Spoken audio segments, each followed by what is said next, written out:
Hello, everybody, and welcome back to the Podcast Boys. I am one of your co-hosts, Connor Nielsen, and joining me, as always, is the Comics Kid 2099. How are you doing, Comics Kid? It's been a while. It has. I'm doing well. I hope you're doing well as well. Indeed. Um, and we are, like you said, it's been a little while, and real life gets in the way sometimes. But today we're not talking about real life. We're talking about a fun child adventure into a parallel universe or whatever. We are returning to Oz with the movie Return to Oz. Because as I mentioned when I chose this movie the last time we spoke, we have been to Oz once before with that animated movie with a really clunky title. It was like Dorothy's Return to Oz, I think. I honestly can't remember the name of it. I just remember I hated it. You hated it. It was one of the worst movies that you and I have talked about on this podcast, I think. Definitely in the top two, I think. But this movie, it's got a whole bunch of people, kind of a star-studded cast. Maybe you disagree, but it came out in 1985, and I guess we'll get into it, but it's kind of a sequel to The Wizard of Oz from the 30s with Judy Garland, but it's got the chick from The Craft, who is also in the 1990s Island of Dr. Moreau movie, which is what I know her from. Nicole Williamson, who played Merlin in the Excalibur movie from the 80s. It's got the lady who played the evil queen from Willow. I didn't recognize her, but I'm looking at the credits, and she played the evil queen in this movie also. And then Piper Laurie is our Twin Peaks connection. She plays Aunt Em. And then I don't know if you recognize him, Connor, but the bartender from Back to the Future 3 is Uncle Henry. And this came out before Back to the Future 3, but he looks at least 10 years older here. And I think it's his beard. Like, his beard makes him look a lot older. But looking at the credits, there's an actor, I don't know his name, but he apparently is the body of TikTok, the Army of Oz, and his picture on Internet Movie Database is Admiral Akbar. And then Deep Roy is credited, but he has like a very small role. So like kind of a lot of people in it where I'm like, oh, hey, it's that guy. But yeah, do you want to tell us a little bit about the movie? Yeah, so this is something of a sequel to The Wizard of Oz, as you had said, from 1939. But this is adapting the second and third Oz novels by what's his face, Baum.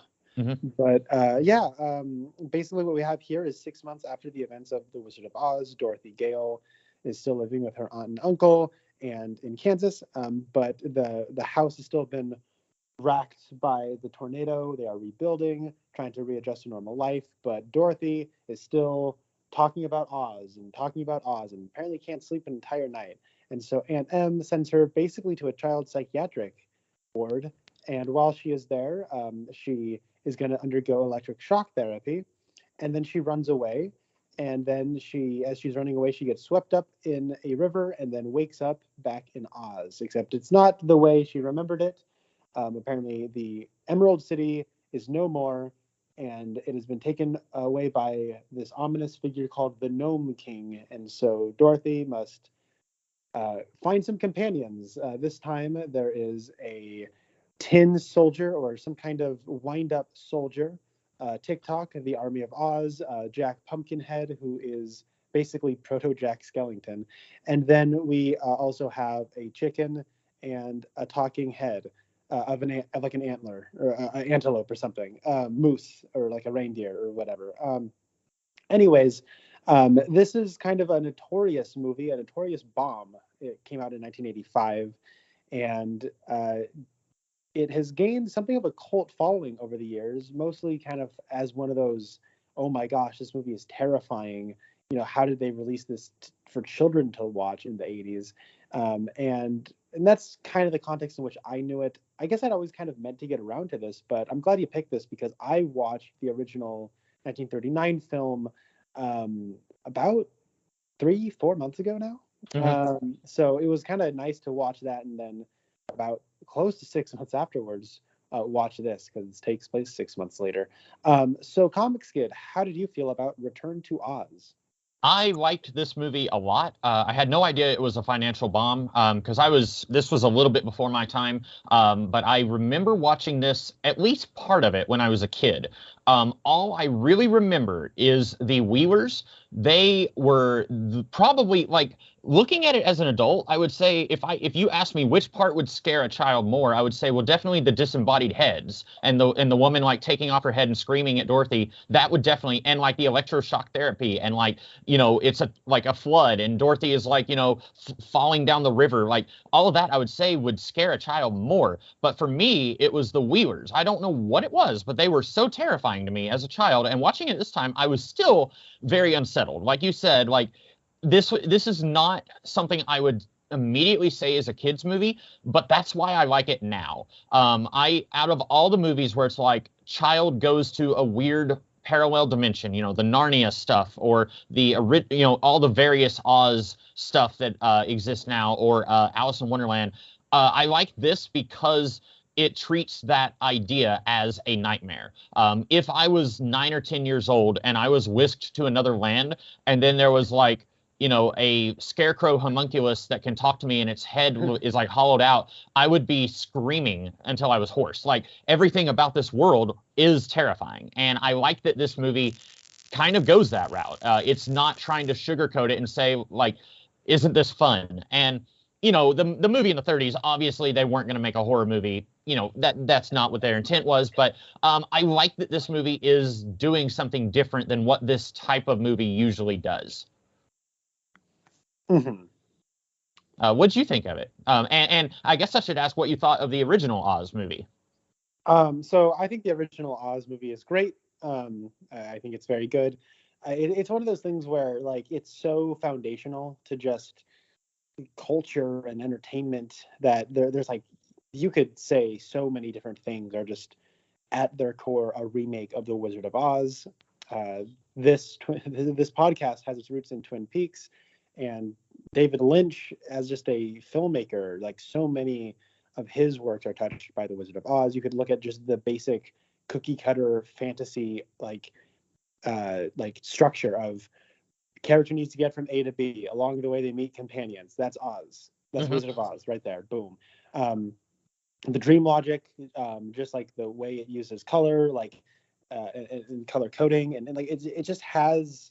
My brother and I were talking about it because he watched it at the New Beverly Cinema in LA, and had a spiritual experience with it, and I watched it sometime after he did, and we were kind of talking about how that movie is sort of like it's like in the American Bible, if there was one, where like it's like almost like a like it establishes like rules of like cinematic storytelling that are like very difficult to like find anywhere else. Like it's so foundational.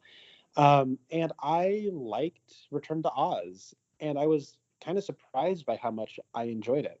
I found this to be significantly more interesting than I thought it would be, because you have to understand where I'm coming at it from. So this comes out in the 80s. I just know it as like people who are older than me go, man, this thing was nuts. And you have to understand, like, I was expecting Labyrinth. I think Labyrinth sucks. I don't like Labyrinth. I think that's a bad movie. I don't think it's that terrifying. I don't think it's that funny. I don't think it's that entertaining. It's like, okay, like I like David Bowie. I like the Hensons. There's cool puppets. David Bowie is in it, but so what? Mm-hmm. And like this is kind of like a part of that kind of never-ending story, Labyrinth and Return to Oz, and like there's like all this like kind of B tier of like fantasy movies that I heard people who are older than me talk about, kind of watching as they were coming up, that I never watched, except for Labyrinth.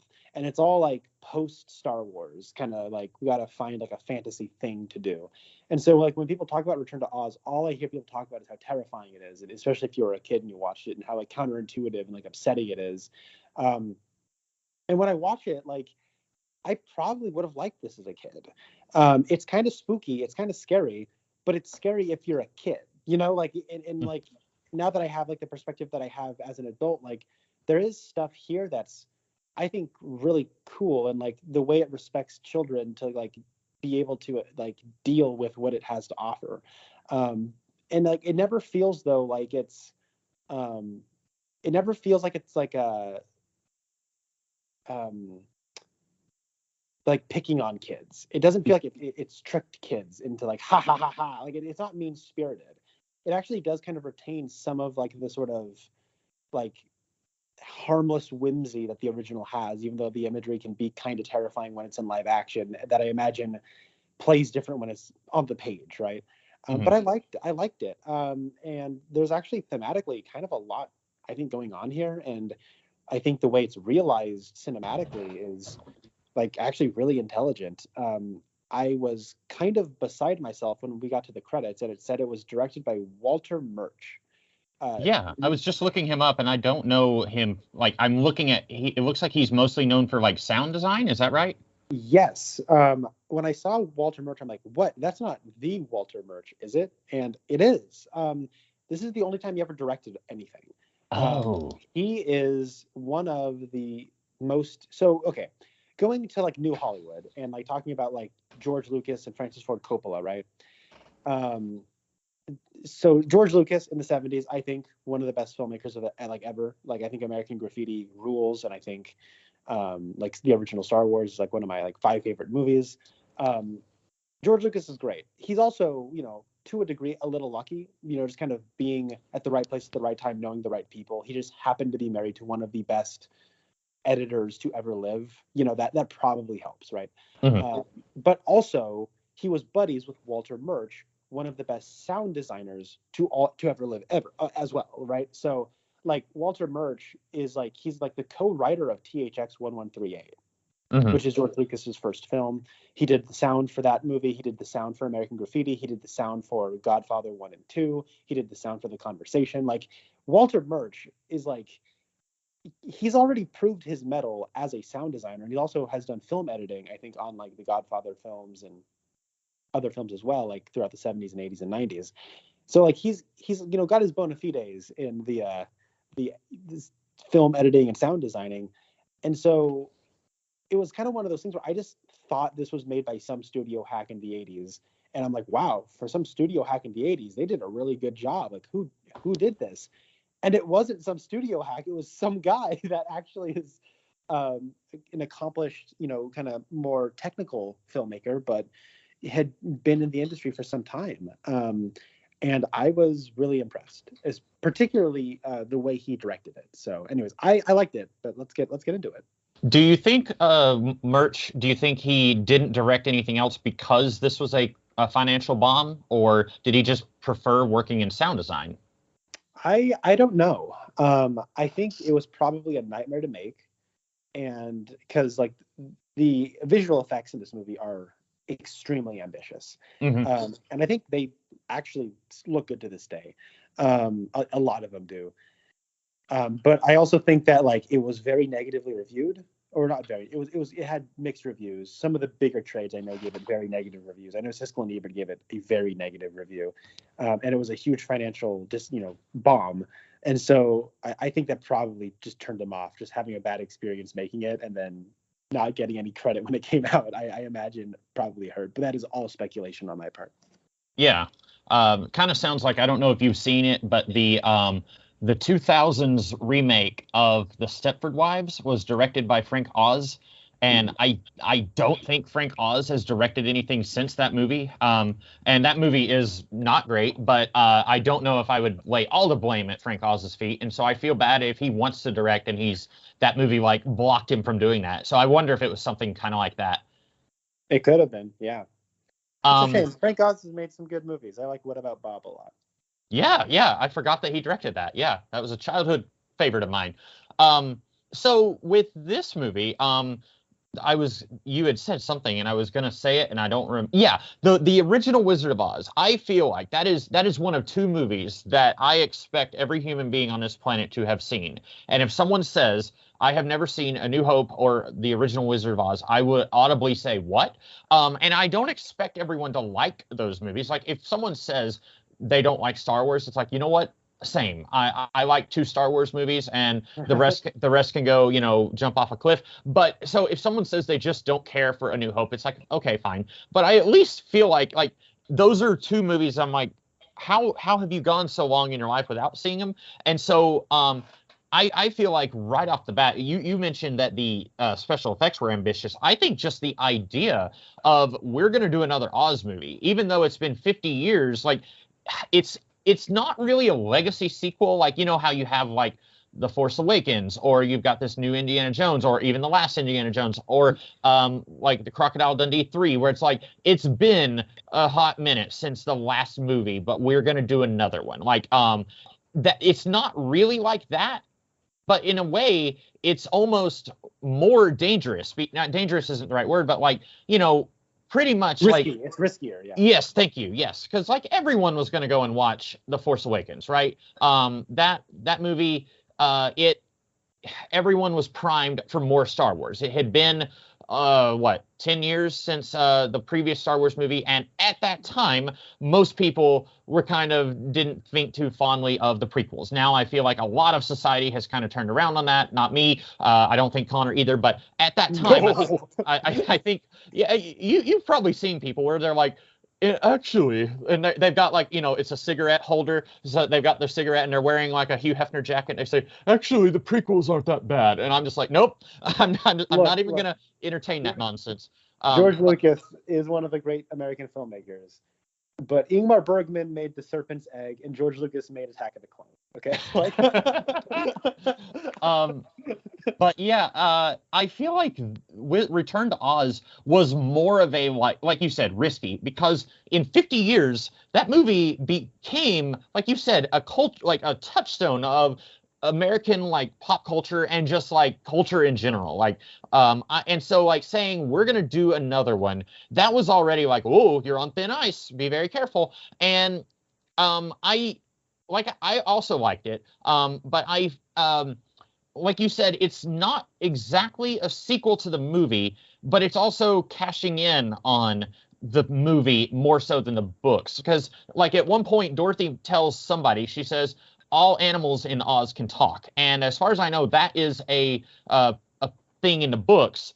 Because I haven't read all the books. I've only read 2 of them, and not even the first 2. But at one point in the books, Toto suddenly just starts talking, and basically they're like, oh yeah, I could always talk, I just didn't want to before. And so I think that is something that's from the books, not in the movie, not in the first movie. And so if you were watching this thinking, oh, this is a really belated sequel to the first movie, it not really, because the lady from The Craft, she is like much younger than Judy Garland. Like, and that's something in the books. Judy Garland, or I'm sorry, Dorothy was like a little kid, but in the movie, Judy Garland was like probably already 18 or older. I don't know exactly how old she was, but she does not look like a little kid that is the one who went to Oz in the books. And in this movie, she is a little kid. And so that was something like when I was a kid, I kind of struggled with that. Like, so is it a sequel? Like what? And that's something I don't know if it was I'm kind of on the fence. Was it a wise choice to try and be its own thing that's a more of a faithful, or trying to be a faithful adaptation of the books, or should they have honed a little closer to being a sequel to the movie? Well, I think it threads the needle pretty well, actually. Yeah, I guess to maybe get things I'm not too crazy about out of the way. I think the girl who plays Dorothy, who is Feruza Balk. Thank you. I was struggling how to pronounce that. Yeah. Not Veruca Salt, Feruza Balk. But I think, she's not bad as Dorothy, but I think she's a little miscast. She's not a great Dorothy. I think that in the first 20 minutes, she's better than the rest of the movie. I think that if that's your little kid, like, I can understand why Piper Laurie thinks there's like maybe something wrong with her. Like, she does look no, I mean, like, and I think that like the kid is playing it that way, where she does look a little like traumatized, like maybe like, she still has a little the old shell shock from the tornado, right?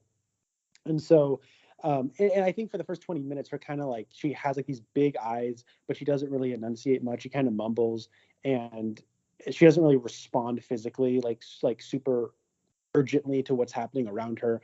And I think when she gets to Oz, though, like those qualities just kind of feel like she's an actress who doesn't really know how to go to the places that I think the movie's asking her to.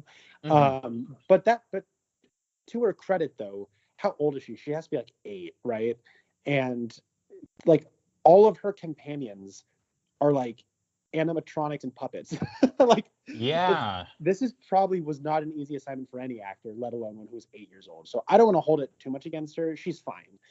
But I think especially like if you have the original in the back of your head, Judy Garland she was a movie star. And I think Mhm. even back in like Wizard of Oz, like you can like maybe say Dorothy's a flat character or whatever. I think Judy Garland is able to fill that role with like a naivete and an innocence and a sweetness that is pretty iconic. Yes, and you raised a very good point that I didn't think of. Mark Hamill mentioned, I think I've heard this secondhand, that Yes, yeah. Mark Hamill mentioned in Empire how like everyone else gets to act off each other. Like Han and Leia are with each other, and they're with Lando, and he's with a puppet, and like it's hard to act against something that's not. And boy, like I when I watch a movie like Age of Ultron, I kind of forget that they don't have a 9-foot robot there. Like, but in real life, they have like a little ball on a stick that Elizabeth Olsen has to look up at and talk to. And it's probably hard to like imagine that that's a 9-foot tall robot. Like you're having to use your imagination on top of delivering the lines in the way they need to be delivered. But if you're doing like an angsty scene where you're Han Solo and she's Princess Leia and you're kind of getting kissy or whatever, you don't have, that's a layer of the acting you don't have to worry about. So Yeah, yes. it's like Plinkett has a great bit in one of his videos. I think it's the Revenge of the Sith, where he plays like that clip of like General Grievous like waving his 4 lightsabers around right in front of Obi-Wan, who just like doesn't even react. He just like stands perfectly still. And Yeah. it's like when you're an actor acting against another actor, there are probably like very spontaneous decisions that'll be made that you can on a just a quick dime like be able to respond to intuitively. Yeah. So that is a good point about how, she's probably doing the best she can. I don't know what her first acting role was. And I keep calling her the girl from The Craft because I think that was probably what kind of this came first, but I feel like The Craft was like her big, like, oh, that's what she's known for now, I would say. Mhm. But yeah, and I do like, not to derail you talking about the things you don't like, since we were talking about like the beginning of the movie, this does not do the thing. It probably would have been a little too on the nose if they were like Kansas is black and white or sepia, and then Oz is this wonderful, colorful place. But it does look more muted and dull in the Kansas scenes, and I think that works well, even though it is shot in color. And then but also Oz is not this magical bright place like it was in the first movie. Mhm. Like it is kind of a dystopia now. Even more so, like because the Wicked Witch she had not taken over all of Oz. She was at best like she had the West, so she had like if there are 4 witches, she had a quadrant. But it wasn't like welcome to hell, Dorothy. We the monkeys are flying overhead, dropping bombs every night. It wasn't something like that. But when she gets to Oz here, it's like, oh wow, what happened here? And so it's not. And then like the wheelies, like I said, they're giving adult me nightmares. So like it's not doing that thing that the first movie did, but I do like that they are kind of trying to, because Oz is still a little bit more fantastical and colorful than Kansas, but they're just not doing it literally where you've got the change like they did in the first movie. Yeah, it's the thing that I'm a little conflicted about too, because it's not a musical like the original one is. Mm-hmm. But then like so it's like I appreciate the decision to distinguish itself. It's not a musical. The Kansas stuff is not going to be black and white or sepia tone. But when we're at that like sanitarium, like there's a lot of like gears and switches and like iconography that looks pulled right out of a Universal horror movie from the 30s. Mm-hmm. And so like I was kind of watching, especially like the electroshock therapy scene. Like I was thinking, I would like to see this in black and white. Like I wonder how this plays, with her like kind of strapped to the cart as it's going down the hallway and like the lights are passing by over her. Like I had that thought. Mm-hmm. Yeah, and that probably would have been scarier. Like you said, it would have evoked not the Wizard of Oz. I mean, yes, it would have evoked the Wizard of Oz movie, but like you said, it would have felt like a horror movie from that time if they had done that. Mm-hmm. Well, and actually, to pivot into probably like the thing about this movie that I've only seen this movie once now, and I will watch it again. I liked it quite a bit. This is like the thing though that kept me very interested in it, and I don't have like a full on read here, but it was something I picked up on. There's a whole thing in this movie about humans and machines, and early on, you have like the doctor character who in Oz is the Gnome King, but here he's the doctor, and he talks about how we're entering the future. We're 2 years away from the 20th century. It's going to be 1900, and he pulls out what is an electroshock therapy machine, and he talks about how like the brain creates these redundant energy waves that we can just get rid of, and these are dreams and we can just get rid of them, and it's like it's kind of treating a human like a machine, right? This is excess, we don't need it, right? But it's dreams, like they're kind of what we base stories on, and they inform us and we love them, and we talk about dreams almost like if you have a dream career, so to speak. You don't necessarily literally have dreams about it, but they're your hopes and your desires. And so like, but then there's this machine that he talks about how it has two eyes, it has a nose, it has a mouth and a little tongue. And so he's trying to humanize the machine, and he's kind of talking about, like, the way it sort of frames it is like the conflict is, all right, Dorothy, we're going to basically turn you from this little dreamer child into a machine human where we expel all the needless energy that your brain creates. And then that kind of was reminding me earlier in the movie where Aunt Em is, telling Dorothy that, like, hey, we're going to need to take you to the doctor's tomorrow, or like we need to, whatever. The point is, Uncle Henry is not finished building the house yet after 6 months, right? Mm-hmm. And she says, well, he broke his leg. And then Aunt Em is like, well, it was mended. Like we mended the leg. And she's kind of like treating it like he's like a machine. Like, well, we fixed the machine. He should be working now.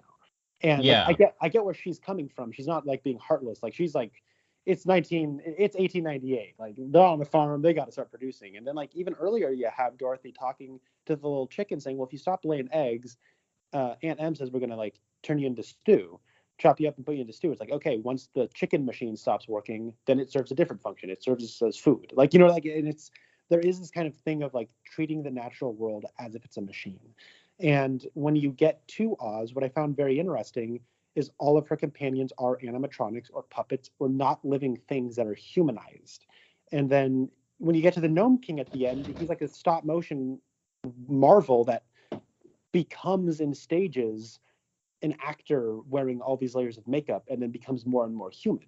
Mm-hmm. And it's like there's absolutely something going on here, right? Like like I don't know, like I think there is a lot of thought put into like production choices and like costume choices and like how we're going to cinematically realize the story. Like thematically there's stuff going on here, and I think like it's all story motivated choices. It's not just like special effects for the sake of it. Like I think there is something going on here, because even the companions from the first movie, the Scarecrow, the Tin Man, the Lion, they're not actors in costumes the way they were the first time around. Like they're maybe there is a level of man in suit itis going on here, but like they're meant to look more like puppets, and Yeah. are not human. And Dorothy's the only one, and that was very interesting to me.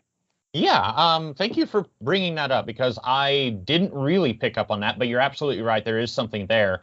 And also, like, Mombi, who is I guess you could say maybe the secondary antagonist. It's weird because, like, we meet her first, and so for a good chunk of the movie, she is the antagonist. But then also, she is kind of subservient to the Gnome King. So I would say she's the secondary antagonist, but she is somewhat more human than like the Wheelies or the gnome servants or the Gnome King himself. But and she has she's not necessarily friendly with the Gnome King. Like, she is, if she had her way, she would just be in charge. And she's not, while she's working with the Gnome King, she doesn't like the circumstances. So there is something there, I think, where the other kind of human character in the movie, she's not happy with her circumstances where she's having to work with the Gnome King. Yeah, no, that's a good point. Also, it should be said that the Belina, the chicken, in a lot of scenes it is a real chicken, but there are those scenes where it's an animatronic, and it looked great. That animatronic Yes. chicken looked really, really good. Yeah, Um, I don't think I really noticed when it was and wasn't a real chicken. Because I knew, like, sometimes I was like, okay, it's moving its mouth, but it doesn't look like it's exactly matched up with the words it's saying. And so I thought, okay, they're just like filming the chicken and like maybe they put some peanut butter in its mouth or something. I don't know if that's PETA is going to be onto them or something, but they're just trying to catch it moving its mouth, and then it's like, okay, good enough. But I wasn't sure if that was what they were doing or if they were actually had an animatronic. So you're right, because I didn't notice. yeah, I mean, I thought it was an animatronic in a few scenes. Anyways, but yeah, going back to what you were saying about Mombi, um, I really liked the tone of this movie, particularly in the first 20 minutes. I liked how it it presents adults, because it doesn't have like that Tim Burton thing where it's like, if you're a misunderstood child, you're Jesus Christ, and if you misunderstand this misunderstood genius, then you're Satan. Like I have no patience for that kind of crap. And with this, it's like I understand why Dorothy's scary, because if you're a child, like this is scary. But like when it's the nurse, like Nurse Wilson, like she is this very kind of stern woman, but I don't get the impression that like if we, like I feel like if the movie was told from her perspective, she would be a sympathetic nurse who is probably just tired and overworked and just trying to do her job. And she has good intentions, but because Dorothy is just like has no idea what's going on, like she's just scared. It's easy for her to get scared. Like I understand why she's scared, but I also don't think that the nurse is evil. You know what I mean? Mm-hmm. And similar with like the doctor. And so when you watch like when they go to Oz and like they are the bad guys, what I like about the way it presents them as is that like it's a critique of adults from the perspective of a child that are true.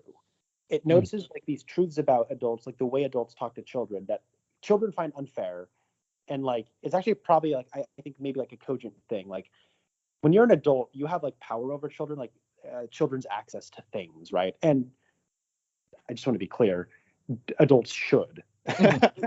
Right, like kids shouldn't just have everything they want all the time.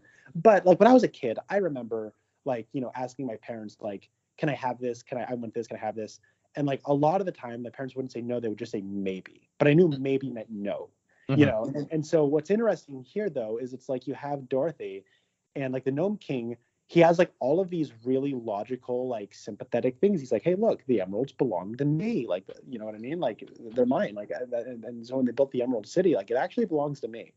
Or like he talks about like how he has the ruby slippers. And he's like, well, they fell out of the sky. You were in such a hurry. You left them behind, so they belong to me.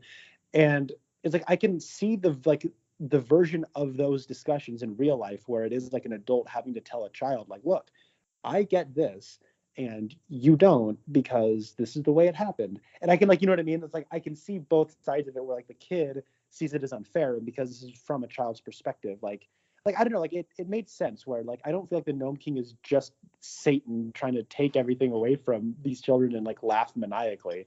Um, he is that way towards the end when like he stops getting what he wants. Mm-hmm. But like before then, like he can always rationalize why he wants what he wants. Yes, I actually when he said like these rocks are mine, and she was basically like, well, you're not using them, and it's like, no, Dorothy, that's not how it works. You don't just get to like walk into someone's house and take something because you don't think they're using it. But you're right, like once because he gives her a kind of. It feels like I just recently watched the Rankin Bass Hobbit animated Hobbit movie, and it kind of feels like Bilbo versus Gollum in the riddle contest, where like Bilbo poses a maybe it's not a riddle per se, but because Gollum accepts it as a riddle, and then when he doesn't get the answer right, then he pitches a fit. It's like, well, I didn't win, so it's not fair that I didn't win. That's kind of what's going on here with the Gnome King, where he's like he gives Dorothy a chance, but he only does that because he thinks she's not going to succeed. And then when she does, then like you say, he kind of pitches a fit. Yeah, I like that he, and it's one of those things like a children's movie from the 30s was not going to make a character called the Wicked Witch of the West a sympathetic character. Yeah.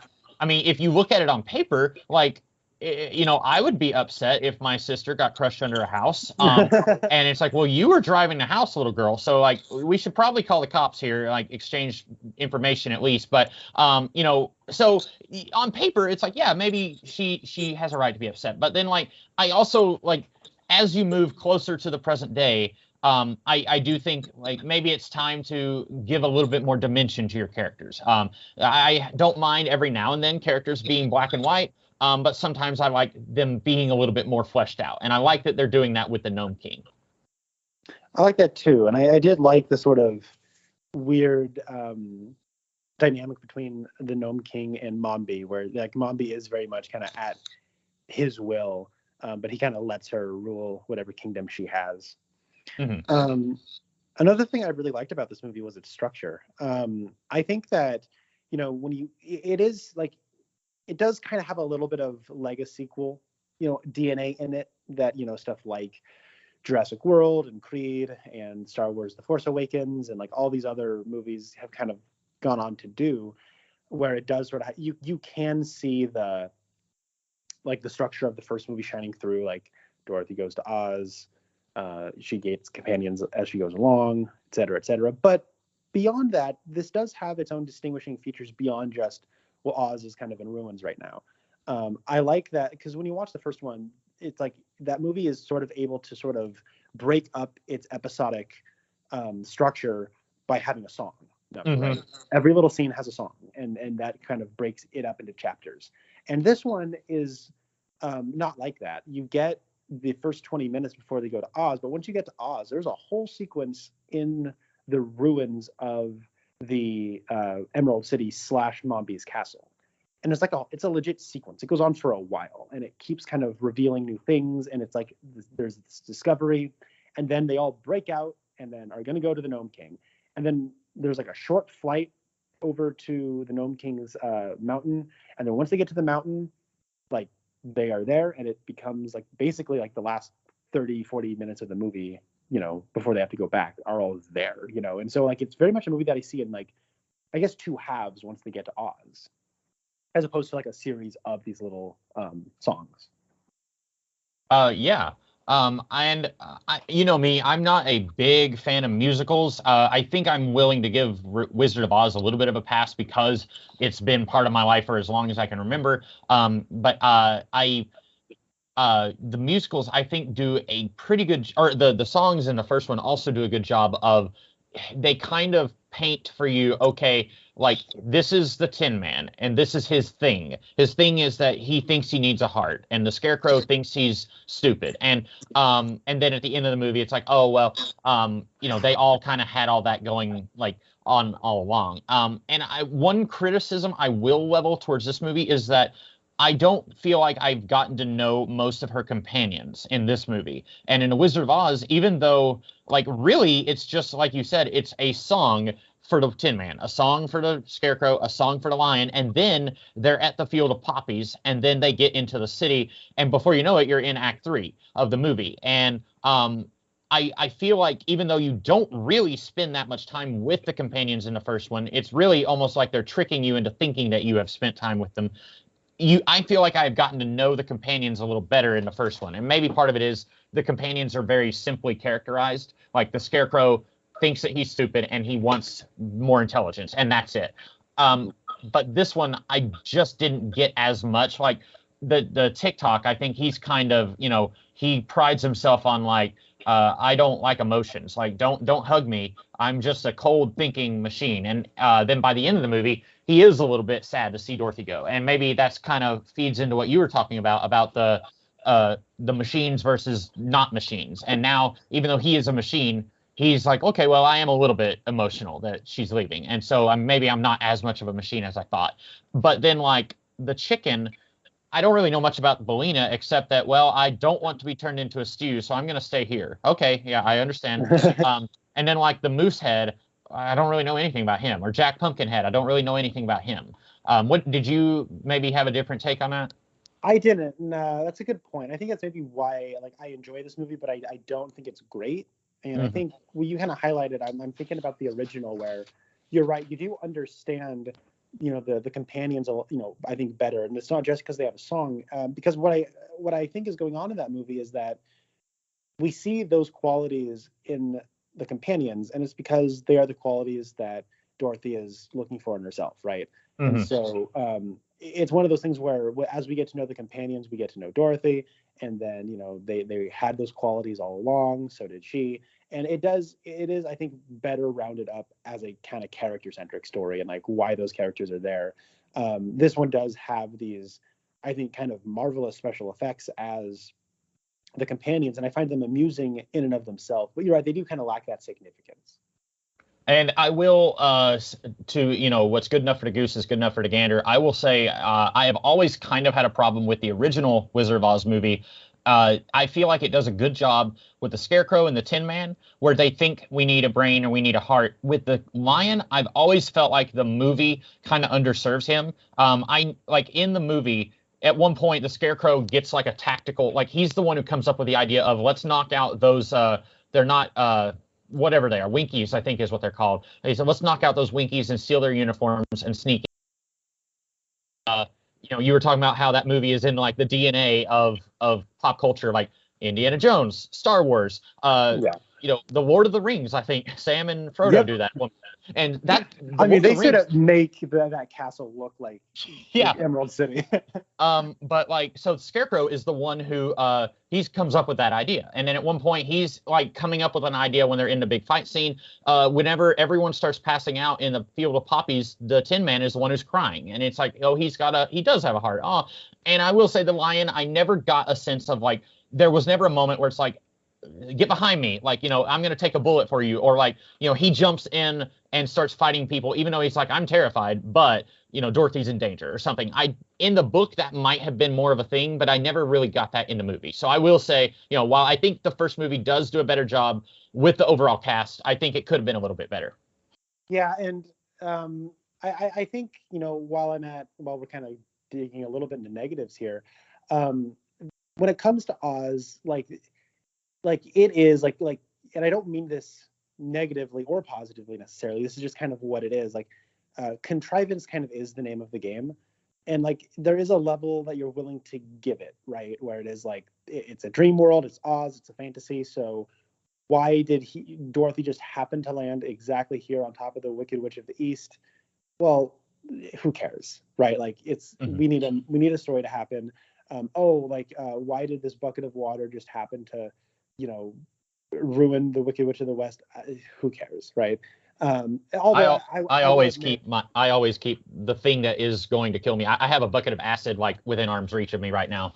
Hey, look, I do have a bottle of bleach downstairs, So, but I will say though, I think that in terms of like the story, like in the original one, like they never set up that the Wicked Witch of the West is like allergic to water. I guess I feel like there is an element of trying to rectify that here, where they keep reminding you that like, the chicken.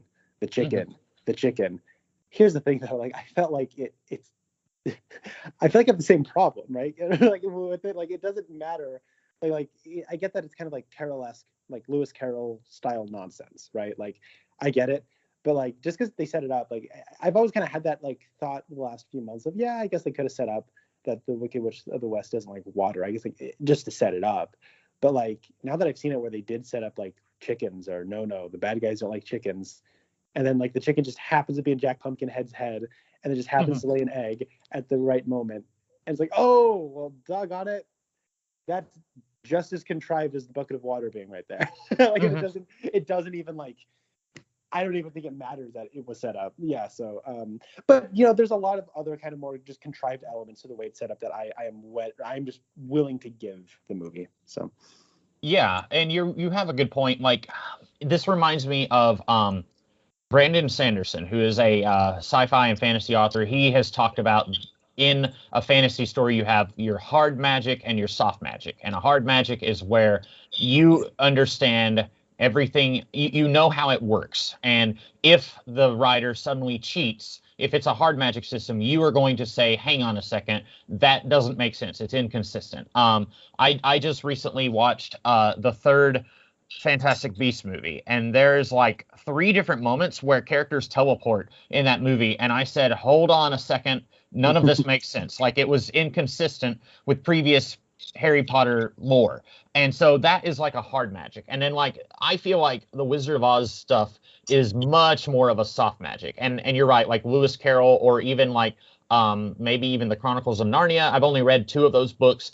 Like, in the Chronicles of Narnia, it's like, well, like, animals can talk, but we've also got like the humans are riding horses. So it's like, are the horses your slaves? Like, that's probably a little bit sloppy in like your Christian allegory. And so like, or like, to get really weird with it, like Goofy is Mickey Mouse's friend, but then Mickey Mouse also has a pet dog who doesn't talk. Like, Yeah. does it make sense? No. But kids don't care. And so this is definitely leaning towards that. Like, it's a weird nonsensical world where weird nonsensical things happen. Like, there's a desert where if you touch the sand you die, and that was in one of the books, Road to Oz, I think, it's in there, and it may be in another one. But and does it make sense? Not really. But it's there to pose an obstacle to our heroes. And I like that it says that kids have been playing the floor is lava since at least the 18th century.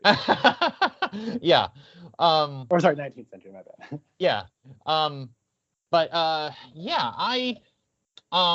I will say, you had mentioned that you think the movie does a pretty good job of making the nurse and the doctor not like pure evil. I will say I think the nurse feels a little bit more sinister than the doctor. And I thought it was weird. The doctor in the real world, the doctor seemed almost personable. And then when Dorothy comes back, then Aunt Em is like, "Oh, the doctor died and the nurse went to prison." And it's like, oh, because they're awful and they had electroshock machinery. And I'm thinking, but didn't you know that, Aunt Em? I thought you were there when he was showing Dorothy the machine. So why are you acting surprised that they were doing that now? You know what I'm saying? Yeah. Like, but yeah, in the real world, and it actually, I shouldn't have been surprised, but I did not recognize Nicole Williamson as the doctor, because I knew that he was credited. And then I think I'll have to go back and look, but I think that he was just credited as the Gnome King, if I'm not mistaken, on Internet Movie Database. He may have been dual credited in the movie. But I did not recognize him because in Excalibur, he looks completely different. Like, he's got like a big beard and like, I don't know, he's hamming it up more as Merlin than he is here. And so I did not recognize him as the Doctor. But oh no, he's credited as Dr. Worley. So I was just an idiot. But yeah, but then in Oz, I feel like the Gnome King, they're both sinister, but I feel like the Gnome King feels worse than Mombi in Oz. So I thought that was kind of a weird way that they didn't parallel that. Yeah, no, that's a good point. I had one more note, and that was, what is the deal? Hold on, I should probably put on my Jerry Seinfeld voice. What's the deal with fantasy sequel books? And okay, anyway, so it's like, I noticed this trend, and like Prince Caspian does this, Harry Potter and the Chamber of Secrets does this, and I guess at least this movie does this. I imagine it's maybe pulling this from one of the books, but it's like, oi, blimey, I just had a wonderful fantasy experience a year ago, and I want to go back to Magical Kingdom. And they go back to the Magical Kingdom, and it's basically, structure-wise, the story is kind of the same, except not as magical, That first year at Hogwarts, it was so magical and wonderful. And then with Chamber of Secrets, it's hitting all the same beats, except wasn't as magical as it was last year.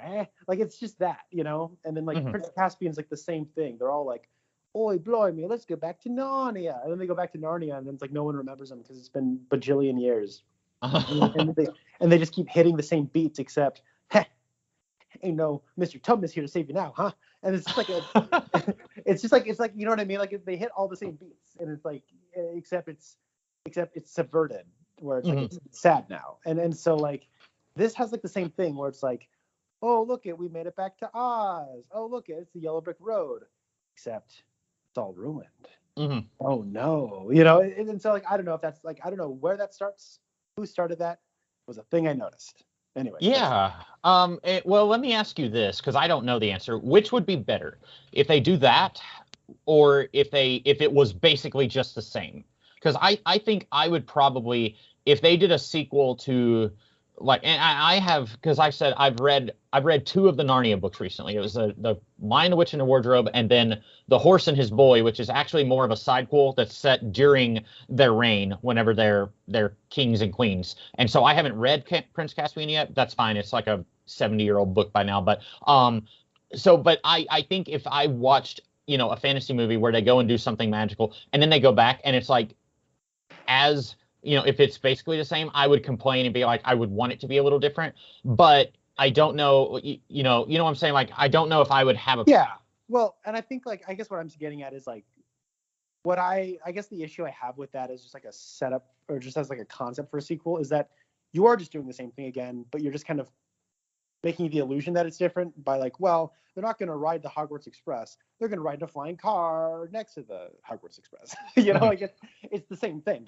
And but it's just like they put in a little bit more effort to make it slightly different. But to be fair, like, how I would prefer it is to be like this movie, where I think, like, you can see the threads and, like, the structure of the original poking through, but they do shake it up. And how earlier I was talking about what I liked about the structure is that it doesn't feel like a retread of the first one, but there is, I still kind of picked up on that, like, dark subversion of a sequel fantasy thing that I have noticed since. Yeah, yeah, and you're asking where did that get its start? I'm gonna guess here. I can't think of any, like, fantasy stuff was like few and far between before this movie, and definitely sequels to fantasy stuff was few and far between. Like, you had, like, your Labyrinth or your Dark Crystal. I guess I need to tear a corner off my film card. I've never seen Labyrinth. I have a copy. I've just never seen it. You're not missing anything. Okay, that's good. I did watch The Dark Crystal when I was a kid, and then I watched it again as an adult, and I thought, this, like, really? There was, like, a big twist in that movie. I won't say what it is in case someone hasn't seen it, but as an adult, I was like, oh, I saw that twist 1,000 miles away. Like, but yeah, I can't think of anything in 1985. I can't think of any, like, ongoing fantasy IPs in film, other than, like, Star Wars. But that didn't really do the thing you're talking about. Not really. And so I'm going to say this was probably where that kind of got its start. Okay. Yeah. There might be some obscure thing that we're maybe not thinking of, or maybe someone can fact check us on. But it is a question I had while watching. Anyways, that's all my notes.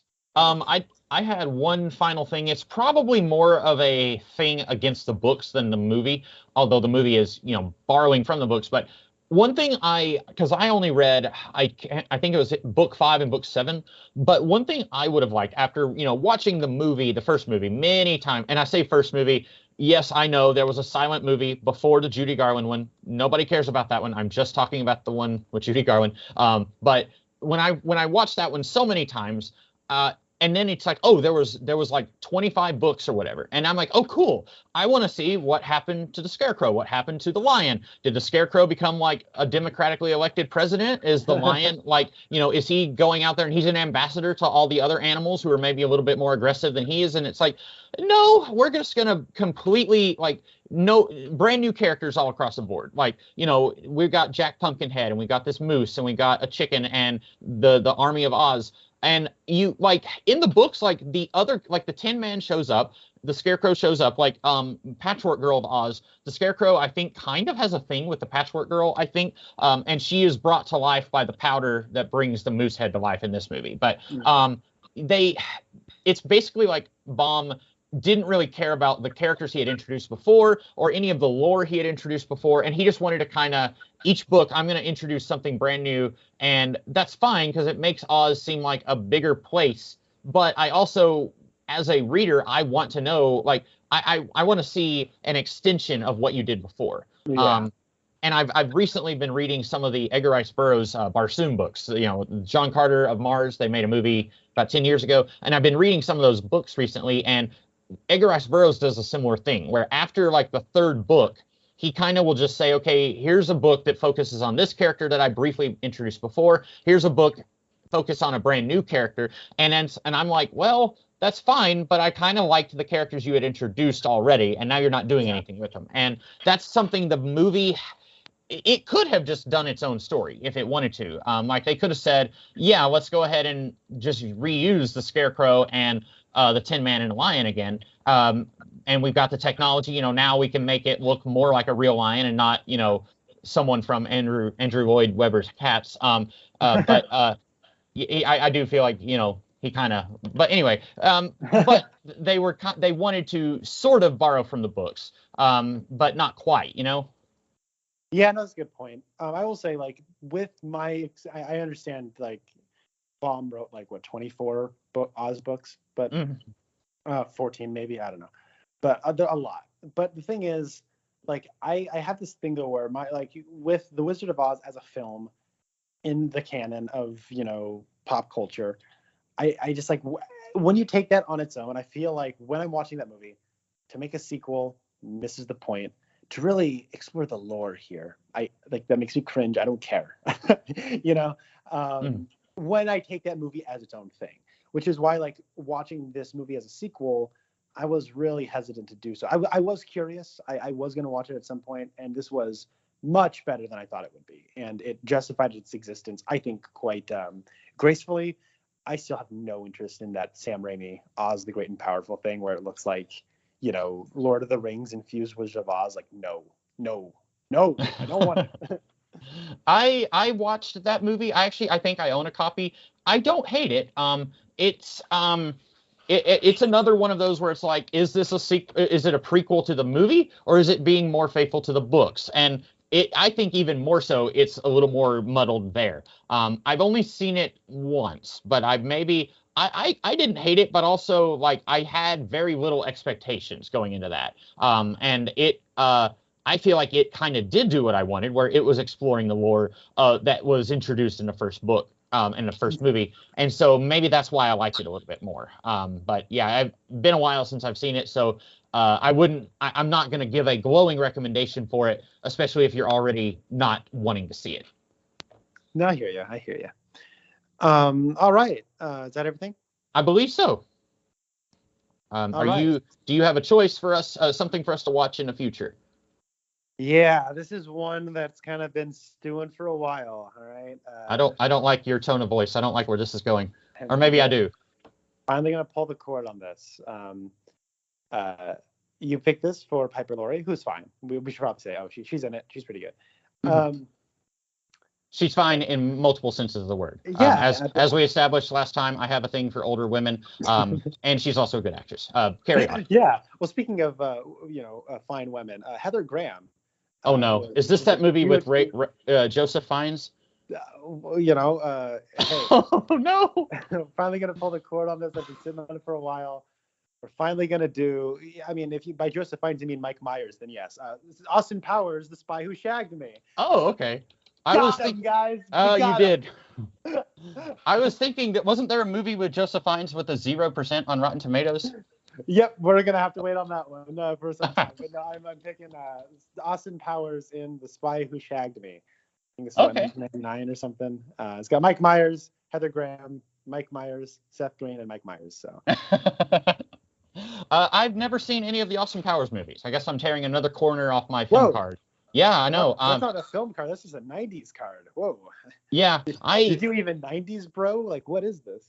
I think that was one of those things where, not to throw my parents under the bus, I think they watched it and they're like, man, this is maybe just a little too, like, because if the first one came out when did the first one come out? Oh, goodness, 96. Oh, okay, yeah. I was like 8 at the time, 8 or 9. And so maybe they were like, maybe that's just a little too adult for you right now. So that was one where if it had come on when I was like a teenager, I probably could have watched it on TV and they wouldn't have said anything. But by the time I was a teenager, I did watch a good chunk of Goldmember. So that is kind of, I should I watched part of Goldmember at my friend's church. We were having an all-nighter at his church. And for some reason we watched, I may be confusing multiple nights, but one time we watched Goldmember and then one time we watched The Ring 2. and What? a movie called The Boogeyman, and The Boogeyman was like, I remember just a very little bit of it, and I was like, this is trash. But so What? I've seen At yeah. a church all nighter? What? Yeah, I think the youth minister was like, "Yeah, whatever, you guys watch whatever." Oh But my yeah, word. so I've seen part of Goldmember. I've never seen The Spy Who Shagged Me or the first one, but I'm gonna go in cold. It looks like it's on Netflix, so excellent. I'm looking forward to this. Yeah, I'll probably brush up on the first one. First one was 97. Second one, Okay, Spy Who Shagged Me, is 99. All right. Well, cool. That's what we're talking about next time. excellent. All right, then I am the Comics Kid 2099, I'm Connor Nielsen. and we'll see you guys in the future. Bye.